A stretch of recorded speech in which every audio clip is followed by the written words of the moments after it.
Hey friends, if you encounter this issue where Microsoft Edge keeps changing the search engine to Bing, then please watch this video. I will guide you through the resolution.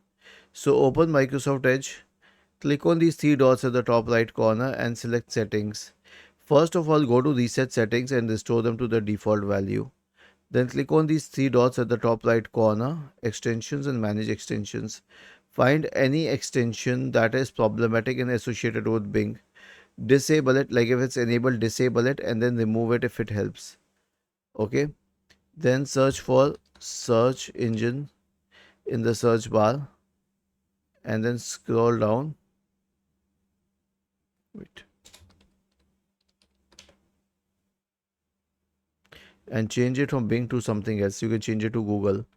Now you can search for something and see it will search it on Google. Was this helpful? If yes, then please subscribe to the channel.